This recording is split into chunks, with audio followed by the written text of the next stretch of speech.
Soja e milho que chegam até o horizonte, tudo em uma fazenda apenas. Lavouras que custaram não só o plantio. A paisagem verde misturada com tons amarelos foi precedida de insumos, maquinários, irrigação e uma série de outros gastos. Tudo planejado bem longe daqui, num escritório, como em qualquer empresa. Tabelas e tabelas são o trabalho do Júlio César. Planejamento é a palavra para que o negócio siga produtivo e lucrativo. Nosso planejamento é sempre feito em históricos, né? A gente levanta o nosso histórico e o histórico de produção e o nosso histórico de números também. Isso é extremamente importante. E dentro disso, a gente faz o nosso planejamento para o futuro. Então a gente sabe mais ou menos quanto a gente colheu nos últimos 5 anos. A gente projeta dentro desses 5 anos uma média para o próximo ano. E a gente, dentro da média de números também, de quanto foi nosso custo variável, nosso custo fixo, custo de depreciação e de juros, a gente sabe planejar também para o próximo ano, também fazendo o cálculo.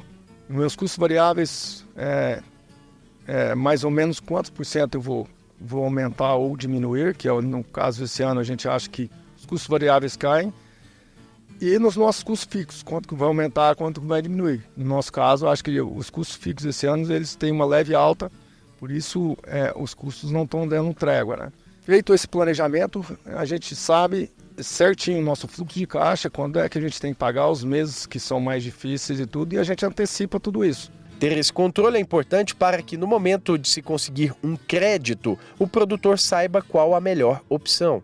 Aqui a gente volta a um escritório e busca entender o que pode ser feito. O Enilson explica que, basicamente, os produtores têm 2 grandes caminhos: buscar financiamento em bancos estatais ou privados, ou ainda em empresas que financiam a safra de olho no produto final e também numa fatia da lucratividade. Acho que o grande ponto aqui é entender que nem sempre o crédito oficial é suficiente, tanto para os pequenos e médios que têm um programa focalizado, e nem para os grandes que ficam a par desse processo do crédito oficial. Dentro do planejamento mais básico, todo produtor rural tem que levar em consideração o seguinte: sempre que ele for tomar crédito, ele vai ter que pagar algum tipo de juro. No atual cenário, um crédito com subsídios vai ter juros de 6% a 7%. Sem o subsídio, e a depender do local em que o crédito for tomado, esses juros podem passar de 10%. E sempre levando em consideração o seguinte: toda vez que o crédito for tomado, ele vai ter que apresentar garantias à instituição. A gente costuma dizer aqui dentro da casa que o planejamento começa primeiro por entender como é que aconteceu os últimos anos, quais foram os problemas que ele já teve para ele tentar recuperar, consertar esses eventuais erros e já se planejar para frente. O que é um ponto importante que é uma amarra desse sistema? Tanto a revenda, a indústria, o próprio banco, ele pede garantias para aquilo que o produtor vai gastar esse custeio. Então, vai ser para semente, para defensivo, isso tem que estar condizente com o volume que ele pegou, com a quantidade de área que ele pretende produzir, com a quantidade de grão que ele pretende produzir também. Então, o financiador acaba pedindo algumas garantias para fazer com que o produtor, de fato, considere tanto a necessidade efetiva do custeio dele, não ficar pegando a mais, entrar no custo exagerado de custeio, e também para ele tomar as precauções para ele ter os recebimentos que ele vai ter do produtor na época de colheita, na época de pagamento desse custeio. A grosso modo, há 2 safras todos os anos. Uma com o plantio de fevereiro a março, cuja colheita é feita entre junho e julho, e os vencimentos de crédito acontecem em setembro. A outra com plantio entre setembro e outubro e a colheita em fevereiro. Geralmente aqui o prazo do pagamento do crédito é no final de abril. Nas 2 situações, o cálculo mais simples e sadio leva em consideração que os ciclos sejam pagos com valores levantados naquela colheita, tanto da safra quanto da safrinha.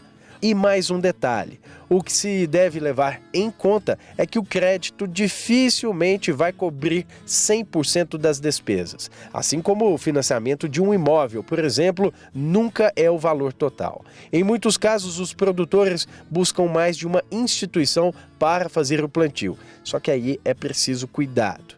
O Júlio César me contou que com a experiência e com a ajuda profissional, as contas na fazenda dele sempre estiveram em dia. O financiamento da safra não depende totalmente do crédito. Reservas próprias ajudam no custeio.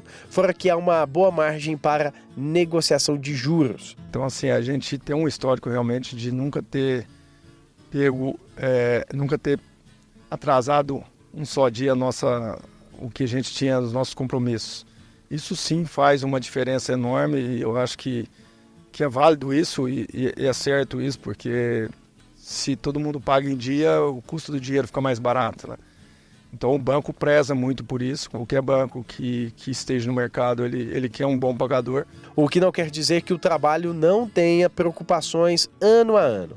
Um dos fatores que mais tem pesado na planilha de gastos durante a safra é a manutenção de equipamentos. E não tem como fugir desse gasto, que hoje está 2 vezes maior. Esse custo geralmente ele funciona muito em função dos preços, né? Quando os preços aumentam, os preços das commodities, geralmente as fábricas e todo mundo também quer ganhar o dela, né?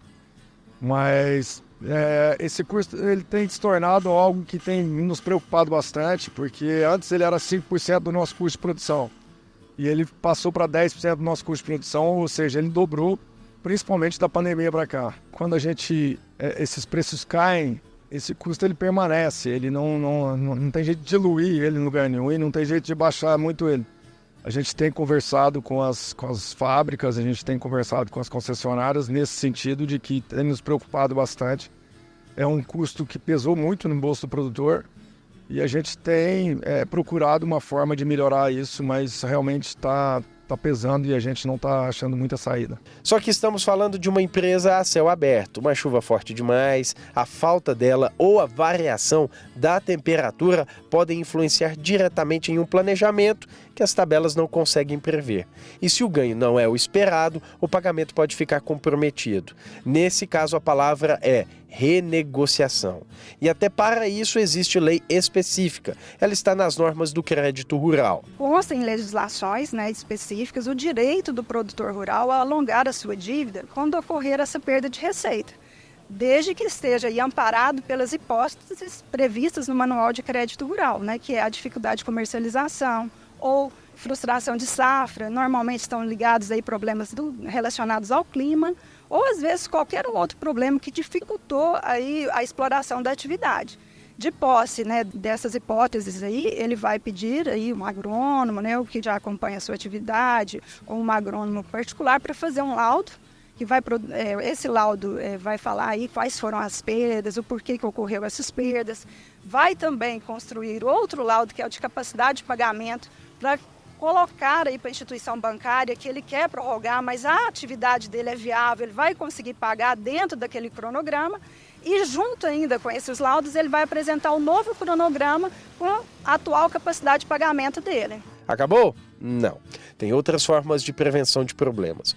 Pode ser por meio de uma consultoria jurídica ou através de seguros. Pensando em planejamento de safra, o primeiro ponto, e que tem sido uma alternativa principalmente para cafezais aqui da região, para soja de milho é um pouco menos colocado na mesa, mas é a alternativa do seguro rural. Então você tem formas, junto ao mesmo banco que você levanta o crédito, ter um seguro dessa lavoura, dessa propriedade. Quando você vai contratar um crédito rural, é importante você ler com atenção esse documento.